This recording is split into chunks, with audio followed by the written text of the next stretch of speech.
All right, Shalom. First and foremost, I'd like to give all glory, honor, and praises to Yahweh, Bahashem Yahushai. Double honors to the apostle elders, the great millstone who rule well. And salutations to all you brothers out there pushing this word in love, truth, sincerity, and humility. Once again, it's the brother Shati from the Chicago camp. Coming back to you with what I hope is another quick and edifying sit down. And this is a response to this video that one of the elder brothers in our camp wanted to do, and it's with this guy named Christian Memes or Mimes, whatever it is. All right, and he did a video talking about how Deuteronomy 28 is not a good indicator to prove that so-called blacks, Latinos, and Native Americans are the people of the Bible. And at the end of the day, this guy can't see it because it wasn't meant for him to see it. Plain and simple. All right. And that leads me to Romans 11:7. It says, "What then? Israel hath not obtained that which it seeketh for, but the election have obtained it, and the rest were blinded." Because when you look at Deuteronomy 28, it tells you what would befall the children of Israel if they did not continue in the law, statutes, and commandments that were given to them to live by, that they agreed to live by. All right, the Lord said, if you all do not adhere to what I gave you, if you do not adhere to the regal standard of living that I gave to you, then the Lord said there are going to be a lot of bad things that are going to happen to you. Okay? And let's just go to it. Because when you go to Deuteronomy 28 and 15, it tells you, "But it shall come to pass, if thou wilt not hearken unto the voice of Yahweh thy power, to observe to do all his commandments and his statutes, which I command thee this day, that all these curses shall come upon thee and overtake thee."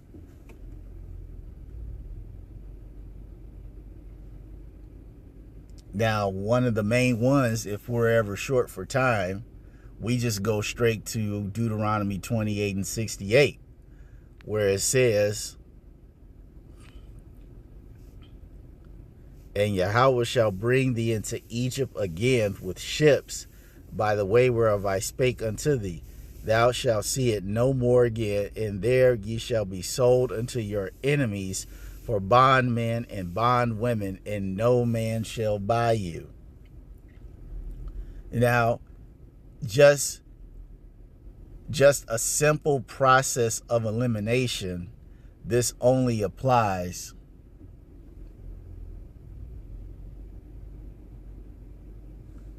to one group of people. Because you have to think about it.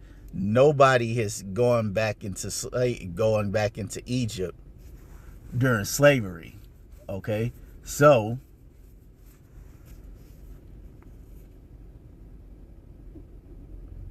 this must be talking about a place that's very similar to Egypt, a place of hardcore bondage.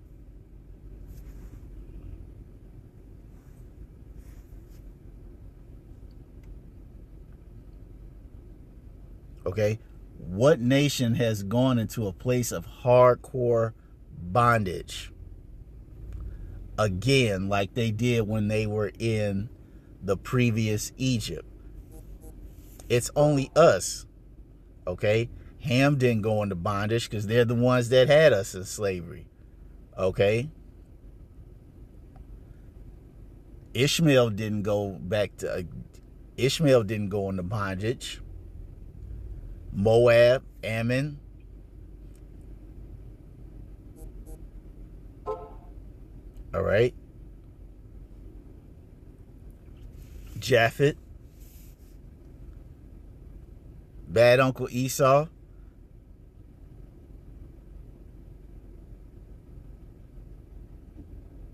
Elam, the Persians.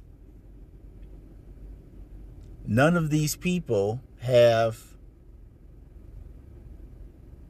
served captivity in ancient Egypt and have gone back into a place that they're serving hardcore bondage that's just like Egypt. No other country has done that. But you know who has?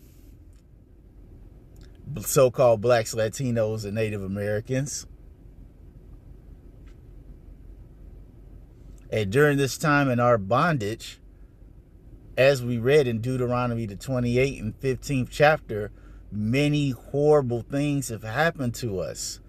A life of complete hardship and disappointment has been our fate each and every single lifetime. All right, since we've been under Bad Uncle Esau's how should I say, his wicked dictatorship.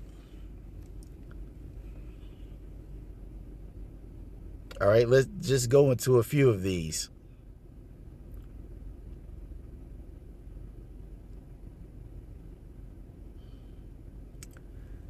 Deuteronomy 28 and 50. Let's just go to 58. It says, if thou wilt not observe to do all the words of this law that are written in this book, that thou mayest fear this glorious and fearful name, Yahweh thy power, then Yahweh will make thy plagues wonderful, and the plagues of thy seed, even great plagues, and of long continence or continuance, and sore sickness, and of long continuance. It says, moreover, he will bring upon thee all the diseases of Egypt which thou was afraid of, and they shall cleave unto thee. Also every sickness and every plague which is not written in the book of this law, them will Yahweh bring upon thee until thou art be destroyed. Okay, when you do the statistics for the people, when you do the statistics for nations of people that have the highest percentage of diseases, now, granted, they classify us as different people, but we're all the same. We, meaning you so-called blacks, Latinos, and Native Americans. Okay? Who's always, and I'm going to just combine them together. All right? Who's always number one? HIV/AIDS. Blacks, Latinos, and Native Americans. Who is always the highest? Renal failure. So-called blacks, Latinos, and Native Americans. Who's always the highest with heart failure? So-called blacks, Latinos, and Native Americans. Cancer, diabetes, high blood pressure, COPD, emphysema. All right?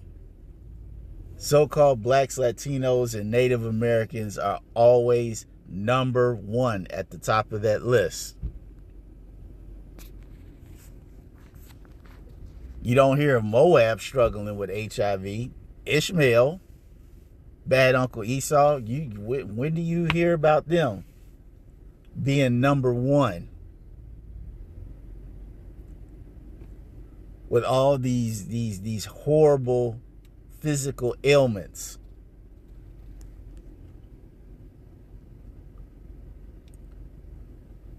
Let's get another one.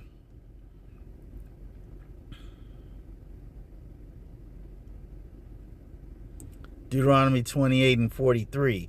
It says, the stranger that is within thee shall get up above thee very high, and thou shalt come down very low. He shall lend to thee, and thou shalt not lend to him. He shall be the head, and thou shalt be the tail.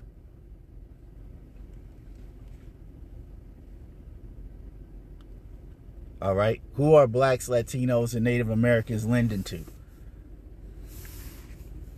Nobody.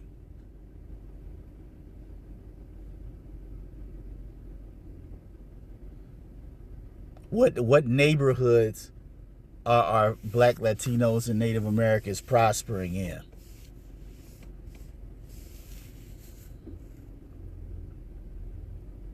Because when you need a loan, you don't, Blacks, Latinos, Native Americans, we don't go to our fellow kinsmen when we need a loan. We got to go to bad Uncle Esau.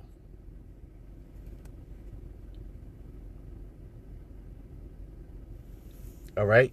What so-called Black, Latino, or Native American businesses do you see in other nations' communities making a whole bunch of money?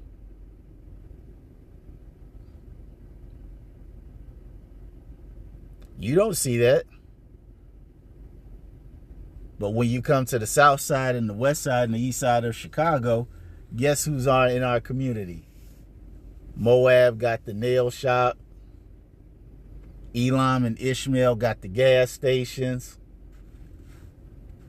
All right, Moab also got the Chinese restaurants.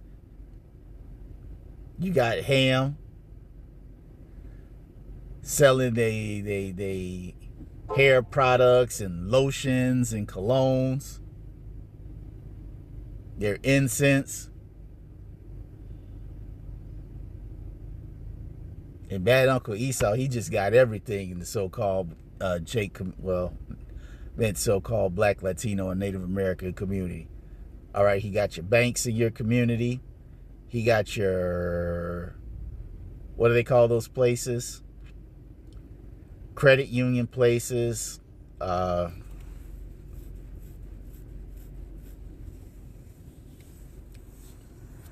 I forgot the name of those other little money places that they have. Currency exchanges. Yes. Esau got the currency exchange in your neighborhood. All right, he got all your franchise restaurants in there. Your McDonald's, your Burger Kings.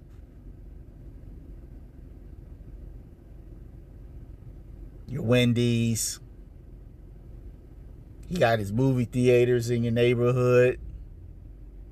So on and so forth.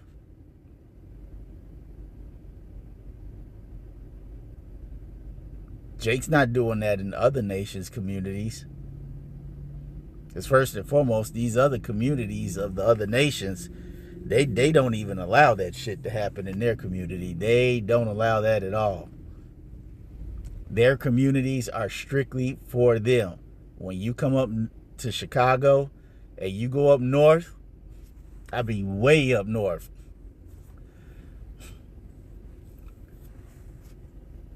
all the heathen nations dwell amongst each other in their own little separate communities. Ham got their own community. Elam got their own community. The Persians got their own community. Ishmael got their own community. The tiny hats, they got their own community. Jake is not up there. Jake doesn't have businesses in their communities. They don't allow that.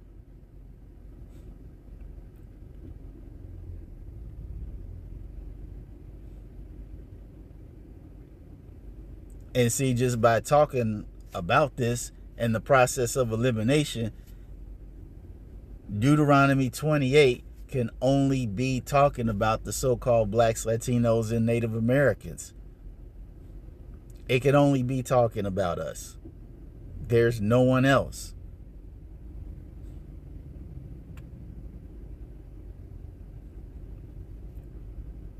As I mentioned earlier, it comes down to a very simple thing that it's not meant for him to see, because he's not the first scoffer to say this.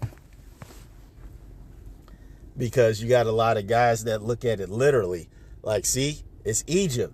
No other nation is going back to a physical Egypt again. So you guys can't be the Israelites.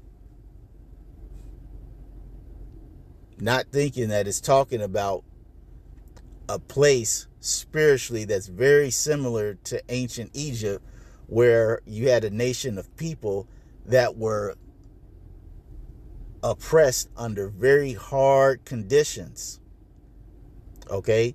And they also seem to leave out all the other curses that are in Deuteronomy, the 28th chapter, about how you will build houses and other people will live in them.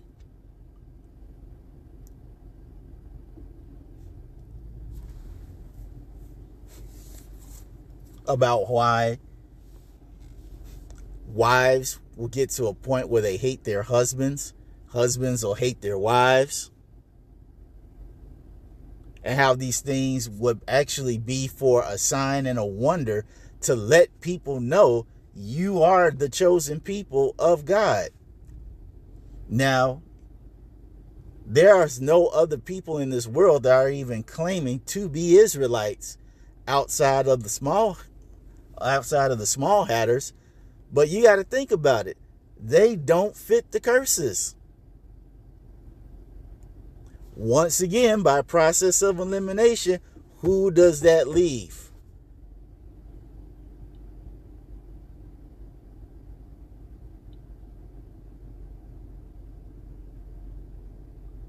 And then they bring up the argument about, well, if that's the case, you should be able to do a DNA and analysis, and you should be able to find out then.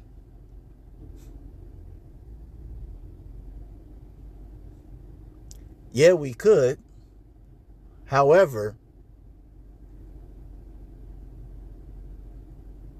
the scripture told us this.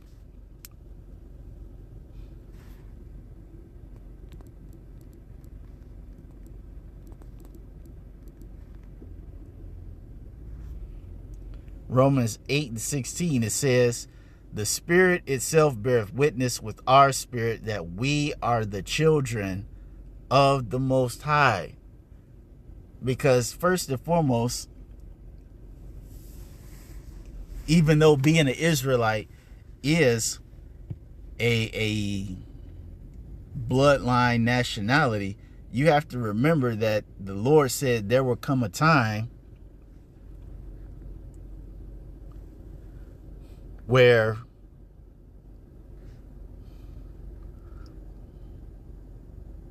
we would get discontinued. Jeremiah 17:4. And thou even thyself shalt discontinue from thy heritage that I gave thee, and I will cause thee to serve thine enemies in the land which thou knowest not, for ye have kindled a fire in my anger which shall burn forever. So a time would come when we would forget that we are the Israelites. So what would be the indicator that we would know that we are the Israelites?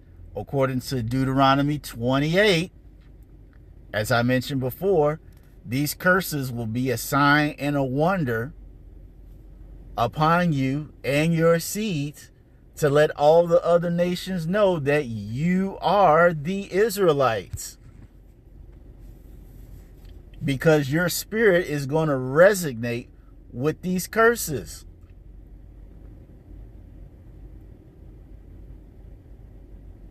You are always going, any Israelite that the Lord is dealing with is going to have the same questions and concerns and worries. Like, why are the police always messing with us?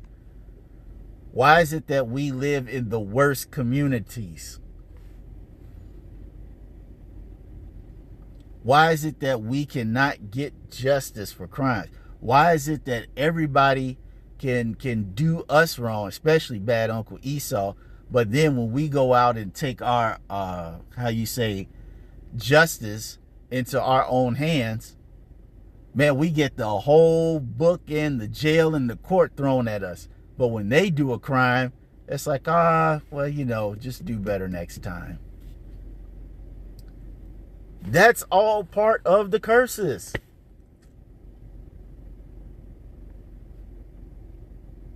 This is how we identify who we are as a people.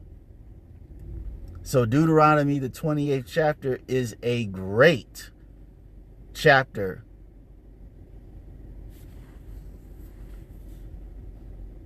to use as far as it pertains to identify who we are as a people. And as I mentioned earlier, this guy, Christian Mims, It just is not meant for you to get it. And we don't care if you get it or not. That's none of our concern. We just know the Lord is not dealing with you.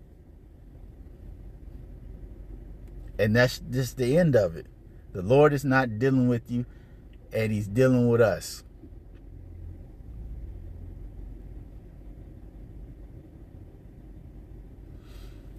So this went on a little longer than what I expected, but nonetheless, I hope you all were edified. So the next time, we're going to say Shalom.